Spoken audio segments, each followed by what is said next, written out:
Bonjour, bienvenue sur l'Astrolin.com. Aujourd'hui, je vais vous présenter la partie manœuvre El Bilia qui s'est jouée au top 12 à la fin du mois de mai.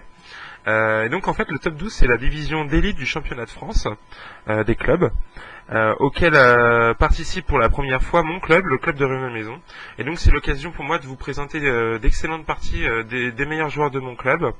Et notamment, là, on va s'occuper d'abord des jeunes espoirs qui sont entraînés par Olivier Renet, notre grand maître.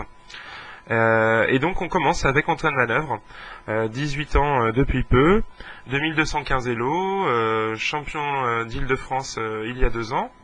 Et donc qui a fait un tournoi plutôt raisonnable, puisqu'après un début assez difficile, avec 3 défaites, il a ensuite eu droit à une petite journée de repos, ce qui lui a permis de se recentrer, et la seconde partie de son tournoi a été très intéressante, avec de nombreuses nulles contre des joueurs bien mieux classés que lui, et même une victoire à la fin du tournoi.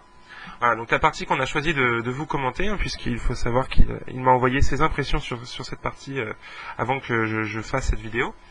C'est celle qu'il a opposée à Jacques El Bilia, un des meilleurs joueurs marocains actuels, qui est classé 2390 et qui est maître international. Voilà, donc pour la partie, Antoine a essayé de se préparer, mais en fait, Jacques El Bilia, avec les Noirs, sur D4, joue systématiquement des systèmes à base de G6 et D6, avec beaucoup de souplesse dans son jeu, et donc Antoine, plutôt que de se préparer sans avoir beaucoup d'espoir de tomber dans la variante désirée, a préféré se reposer et arriver frais pour la partie. Alors première surprise, puisque Jacques répond cavalier F6, c'est que là on a tendance à penser qu'il va peut-être pas jouer la même ouverture que d'habitude.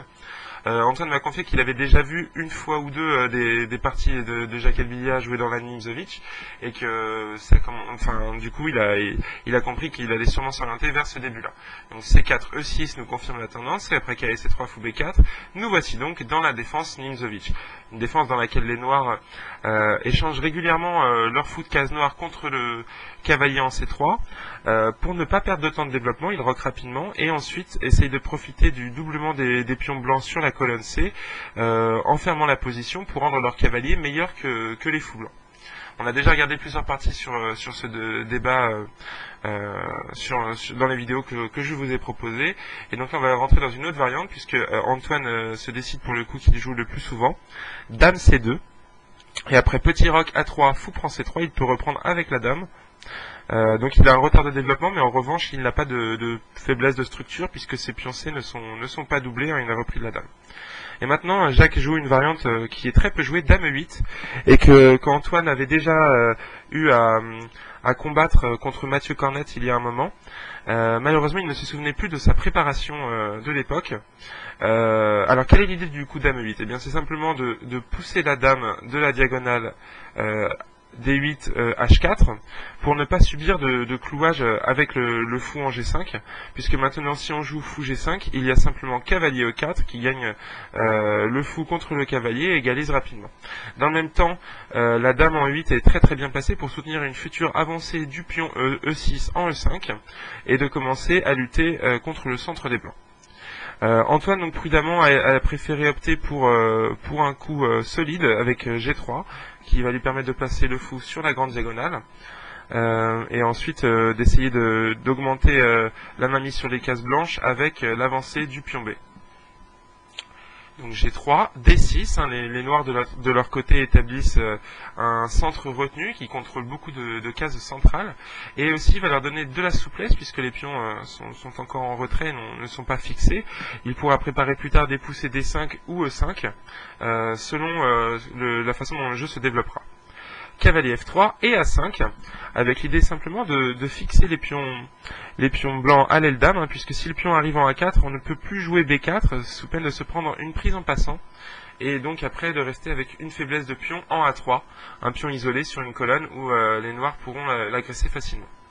Alors ici, peut-être qu'Antoine aurait dû jouer simplement le fou en G2, ou alors d'opter pour B4 plutôt que de jouer son coup. Il a joué B3 en fait dans cette position-là, qui est un petit peu une perte de temps. Il aurait pu jouer B4 d'un coup, et après pion prend, on va voir que la dame protège la tour, et du coup, après tour prend et dame prend, on se retrouve dans une position assez proche en théorie de ce qu'il va y avoir dans la partie, mais avec un petit plus pour les blancs tout de même.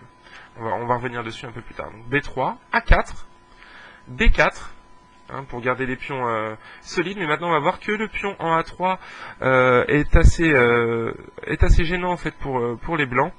Et ça va rentrer complètement dans la stratégie des noirs d'en faire une faiblesse. Avec un excellent coup de Jacques Elbilia maintenant, B5. Un coup qui a l'air anti-positionnel puisque ça affaiblit la grande diagonale sur laquelle les blancs avaient déjà décidé de placer leur fou, tout en faisant apparaître un pion arriéré en C7, puisque la colonne C va s'ouvrir et donc ce pion en C7 va s'avérer faible. Mais il y a encore beaucoup d'atouts pour les noirs, comme on va le voir un peu plus tard. Alors par exemple, si les blancs décident de jouer C5, pour augmenter la puissance de leur structure de pion de ce côté. Les noirs vont jouer fou B7, et c'est eux qui vont prendre le contrôle des cases blanches avec le cavalier et le fou très bien placés. Après fou G2, il y a fou E4, un excellent coup qui va permettre ensuite au cavalier F6 de se déplacer en D5 et au cavalier B8 d'aller en C6. Et on va voir que les cases blanches vont permettre aux noirs de contrôler complètement la position qui est en train de se fermer et donc qui va être meilleur pour les cavaliers que pour les fous. Donc dans la partie, Antoine a préféré jouer fou G2 pour l'instant, et après B prend C4 et Dame prend C4. Le pion C7 donc s'avère faible, d'où le prochain coup des noirs qui est très malin, tour A7. On va voir que la tour a beau être un peu passive, d'ici elle protège le pion en A5, protège le pion en C7, et s'est écarté du danger du fou en G2, ce qui va donc permettre maintenant aux pièces noires de s'emparer des cases blanches. Donc après petit roc, il y a fou A6, qui gagne un temps sur la dame, dame C2, et dame B5. Et voilà toute l'idée en fait de Jacques Elbilia dans ce début où il est très entreprenant. C'est que maintenant il y a deux diagonales blanches à contrôler, la grande diagonale donc A8 H1 et également la diagonale A6 F1 sur laquelle il est en train de devenir très ambitieux. Alors que faire maintenant? Le pion E2 est attaqué et en fait le pousser par exemple en jouant E4 est très très mauvais puisque là il y a simplement dame D3 qui attaque la dame en C2 et double attaque sur le pion en E4, et là en fait les noirs vont prendre un léger avantage. La seule suite possible c'est d'échanger les dames et en fait on perd le pion E4. Voilà. Donc après tour E1, un bien meilleur coup qui consolide le pion E2 qui est le début du combat pour les cases blanches. Les noirs jouent cavalier BD7 terminant leur développement. Et là, Antoine est un peu trop pressé. En fait, il a l'impression que les noirs vont jouer C5 rapidement, mais ce n'est pas encore décidé. Et il joue tour B1 tout de suite pour en prévoyant en fait l'ouverture de la colonne B. Et c'était un peu plus précis de jouer d'abord le fou en B2 et d'attendre de voir ce que font les noirs, parce qu'en fait les noirs ici ont deux plans. Le premier effectivement c'est C5. Et dans ce cas-là, on peut jouer pion prend, et maintenant tour B1 qui va permettre de profiter de la colonne. Mais ce n'est pas obligé. Les noirs peuvent aussi jouer simplement cavalier B6 pour essayer de profiter de l'excellente case qu'ils ont en C4. Et dans ce cas-là, le coup tour B1 n'est pas un coup très intéressant. Il vaut mieux jouer maintenant cavalier D2. Et là, on va voir que les blancs essayent de lutter pour le contrôle de la case C4, tout en menaçant de venir avec leur fou en C6, chassant la dame et permettant en plus au pion d'avancer en B5 pour complètement fermer le jeu sur les cases blanches. Ah, donc ça c'était un peu plus précis de jouer d'abord fou B2 et ensuite tour B1. Donc tour B1, cavalier B6, cavalier D2, D5 maintenant, puisqu'il faut parer la menace en C6, et ça accroît également le contrôle de la case en C4, tout en fermant le jeu, ce qui va donc bénéficier au cavalier noir plus qu'au fou blanc. On va remarquer notamment que le fou en C1 est une très mauvaise pièce qui non seulement est gênée par ses propres pions, mais qui également gêne les pièces d'Antoine. Donc il va falloir qu'il joue très activement maintenant pour rester dans la partie, et c'est ce qu'il va faire avec d'abord fou B2, cavalier E8, un excellent coup qui vient permettre de renforcer le contrôle de la case C4, et maintenant sans perdre de temps E4. Voilà, donc c'était la seule chance d'Antoine pour rester dans la partie. Il a trouvé les bons coups, fou B2 suivi de E4. Maintenant, il va ouvrir la position au profit de ses pièces. Cavalier D6, pion prend, et tour E5. Et on va voir que la dame noire n'est pas forcément bien placée en B5. C'est un positionnement original à l'aile dame. Et maintenant les noirs sont quasi forcés d'échanger les dames pour rester dans la partie, hein, puisque sinon le pion D5 risque d'être très faible. Et les blancs, eux, de leur côté, menacent de doubler les tours très rapidement, profitant de la colonne E qu'ils ont sous contrôle. Donc dame D3, tour C1, dame prend C2 et tour prend C2. Et maintenant, peut-être une imprécision de Jacques Elbilia, qui a joué cavalier D en C4, et permet donc à Antoine d'échanger son cavalier un peu passif, hein, puisqu'il est un peu contrôlé pour l'instant par les pions noirs. Et donc je pense que le meilleur choix pour les noirs était de jouer fou C4, menaçant éventuellement de venir en B3 un jour, et après fou C1 et C6, un coup qui va permettre à la tour de venir contrôler l'importante case E7 et de consolider le pion en D5. Les noirs vont simplement menacer de venir avec leur cavalier en B5 pour mettre bien en valeur les faiblesses de pion des blancs en D4 et en A3. Donc ça c'était un peu plus dangereux pour Antoine que cavalier DC4, donc sur lequel il s'empresse de jouer cavalier prend, fou prend et tour C1. Et maintenant après tour C1 il va pouvoir jouer donc tour E1 le plus rapidement possible. Tour D8, tour CE1 et roi F8. Voilà l'idée de tour D8 en fait, c'est de venir avec le roi contrôler les cases d'entrée dans la position des tours blanches. Fou C1, le fou va se recycler de ce côté-ci. Fou B5. Et maintenant, en fait, Antoine a réfléchi longtemps, d'ailleurs il va commencer à se retrouver en crise de temps, comme son adversaire, pour essayer de trouver l'avantage, puisqu'il a la paire de fous, et les tours doublés sur la seule colonne ouverte de la position. Mais il va pas réussir à trouver quelque chose de concret. En fait, le mieux pour lui était de jouer tour H5, et après H6, G4, menaçant d'ouvrir la position en jouant G5, F6, F4, et donc maintenant il n'y a plus rien à faire pour empêcher la poussée G5. Tour à A8, un coup qui va permettre de préparer la prise de contrôle de la colonne E. G5, tour E8, et maintenant que faire avec les blancs? Alors si on joue tour prend 8 c'est mauvais, puisqu'après tour prend 8, G prend H6 et G prend H6, on ne peut pas prendre le pion avec la tour à cause de la menace tour E1 qui gagne le fou en C1. Et après roi F2 il y a tour E2 échec, roi G3, tour C2, et après fou E3 il y a encore tour C3 qui réattaque le fou tout en attaquant le pion à A3, et après roi F2 il y a cavalier C4, et on voit que les pièces noires sont en train de complètement rentrer dans le jeu et qu'ils vont prendre l'initiative et gagner du matériel de leur côté à l'aile dame. Voilà, donc ça c'est très mauvais. À la place, le seul bon coup ça va être de jouer tour E3 avec l'idée de faire glisser la tour sur la gauche ou la droite, en tout cas latéralement sur la troisième rangée. Et maintenant après F prend G5, F prend G5, H prend G5, tour prend G5, tour prend E3, fou prend E3 et C6. Les blancs ont un léger avantage grâce notamment à leur paire de fous qui va pouvoir profiter de deux belles diagonales ici. Mais les noirs de leur côté ne sont pas dénués d'intérêt puisqu'ils vont pouvoir placer encore un cavalier en C4 intéressant qui va taper sur la faiblesse A3. Et leur tour, elle, n'a pas encore de destination claire, donc elle va pouvoir probablement revenir en E8 pour essayer de contester le jeu blanc à l'aile droite. Voilà, donc ça c'était sûrement les meilleures chances des blancs. À la place, donc il a joué H4, un coup qui prend de l'espace mais qui n'a pas de but précis. Et aux échecs, il faut jouer avec un plan pour réussir à prendre l'avantage. Et donc il avouera qu'ici, en manque de temps, il n'a pas trouvé de plan concret.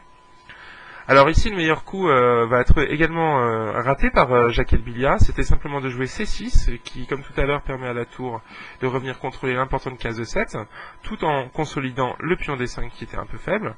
Et après des coups comme fou H3, il y a cavalier C4, tour E2 et cavalier D6, avec une attaque répétée sur la tour, et qui va probablement forcer la nulle par répétition. Voilà, mais au lieu de ça, il y a eu tour E8, et là Antoine va saisir sa chance d'obtenir l'avantage avec tour prend 8, fou prend 8 et fou F1. Donc maintenant le fou noir ne peut plus revenir en B5. Au lieu de ça, les blancs vont pouvoir menacer par moment de jouer eux-mêmes le pion en B5, puis le fou en D2 et en B4. Et à partir de là, on va voir que le pion C7 va rester faible, le pion D5 également, et que le fou en B4 va se révéler être une arme très dangereuse, puisque le contrôle de la case de 7 va passer aux mains des blancs. Voilà. Donc maintenant les noirs avaient deux plans pour essayer de lutter contre le plan des blancs. Le plus simple en fait c'était de jouer cavalier C4. cavalier C4 qui bouge complètement la position. Et ici, le mieux que peuvent faire les blancs, c'est d'échanger le fou contre le cavalier, mais ils arrivent dans une finale avec fou de couleur opposée qui va être facilement annulé par les noirs. Par exemple, après la mobilisation du roi, roi E2, fou D5, roi D2, C6, fou D6, échec, roi F7, on va se rendre compte que les noirs contrôlent parfaitement les cases d'entrée de la tour dans leur position. Le pion C4 est sous contrôle, il n'y a pas de faiblesse sur laquelle attaquer avec les blancs, donc ça va être une nulle forcée. Voilà, donc ça c'était un des plans simples pour essayer de lutter contre l'avantage des blancs. Et l'autre c'est ce qu'a choisi Jacques Elbilia, c'est fou D7 avec l'idée de bloquer la colonne avec un fou en E6. Maintenant il y a fou F4, fou E6, F3 prenant le contrôle de l'importante case E4, roi E7, fou B5, alors que les fous ont quand même un jeu intéressant, roi D8, fou G5 échec, et là maintenant le seul coup c'est de pousser le roi en C8, puisque si on joue F6, il y a simplement tour prend E6, et on ne peut pas récupérer le fou, puisqu'après F prend G5, il y aurait le mat à la Morphy, on va dire, tour E8, échec et mat. Voilà pourquoi donc il joue roi C8, et maintenant en fait... c'est le dernier moment pour tenter de prendre l'avantage avec les blancs. Il fallait jouer fou C6, qui met un peu en avant la faiblesse du pion D5. Et maintenant, que faire avec les noirs? Alors, si on essaye d'échanger les fous blancs qui étouffent un peu la position par fou D7, en fait, on va permettre à la tour de rentrer en E7. Après, fou prend cavalier prend et tour E7. Et là, les blancs ont un bel avantage, puisque des pions vont tomber, tout simplement. Donc, l'autre solution, c'est de jouer actif et de jouer cavalier C4 avec une contre-attaque sur le pion en A3. Et maintenant, il y a fou E7. Et deux choix pour les noirs. Encore une fois, on peut jouer fou D6, fou D7 pardon, pour échanger des fous, maintenant que la case E7 est prise par le fou. Mais là, il y a fou prend D5, puisque le pion n'est plus protégé, cavalier prend A3, fou C5 qui attaque la tour, tour A6, fou prend F7, tour F6 attaquant à la fois le pion F et le fou, fou D5, cavalier B5, et dans cette position, l'ordinateur juge que les blancs ont un avantage, alors c'est vrai qu'ils ont un pion de plus et une belle paire de fous. Mais les noirs attaquent déjà ce pion-là, le pion D4 également est sous pression, et les noirs ont également un pion A qui menace d'avancer et de créer du contre-jeu pour les noirs, donc c'est pas encore gagné. Mais c'est vrai que les blancs ont l'avantage. Et dans l'autre suite, donc dans cette position, c'est de jouer cavalier prend A3, fou C5, cavalier C2 attaquant la tour. Là c'est une suite un peu tactique, hein, puisque maintenant après tour C1, on laisse le cavalier en l'air et la tour en l'air, et on joue A3. Alors si on joue tour prend, il y a A2, et si on prend, il y a 1 dame, donc c'est pas possible de prendre le cavalier. Il faut jouer fou prend tour, A2, fou C5, A1 dame, tour prend, cavalier prend, roi F2, et dans ce genre de position, les blancs ont un léger avantage, puisqu'il y a par exemple une faiblesse en F7 à attaquer. Ils ont une jolie paire de fous, un roi plus actif, hein, qui va pouvoir venir rapidement soutenir l'avancée de ses pions à l'aile roi. Donc avec un petit avantage pour les blancs. Dans la partie, en fait, Antoine ici a joué fou E7. Et n'a pas vu la réplique noire qui force la nulle immédiatement. Alors si vous voulez chercher un coup amusant, c'est maintenant. Hein. Vous faites une petite pause et puis vous regardez la solution après. Voilà. La solution, c'est de jouer C6, qui attaque simultanément le fou en B5 et le fou en E7. Et qui force donc la nulle immédiate avec fou C5, puis on prend fou prend B7. B6 et tour B7. Et maintenant nous nous retrouvons dans une position de fou de couleur opposée avec 0 faiblesse de chaque côté. Le fou blanc va pouvoir venir en C5 pour fermer la colonne C. La colonne E est déjà fermée pour sa tour grâce au fou en E7. Et donc logiquement ils ont fait nul ici. Voilà, j'espère que cette partie vous a plu et vous a montré beaucoup d'idées de combat stratégique en fait des cavaliers contre les fous et de changement de structure de pions. C'était très intéressant d'un point de vue des plans. À bientôt sur l'astronaut.com.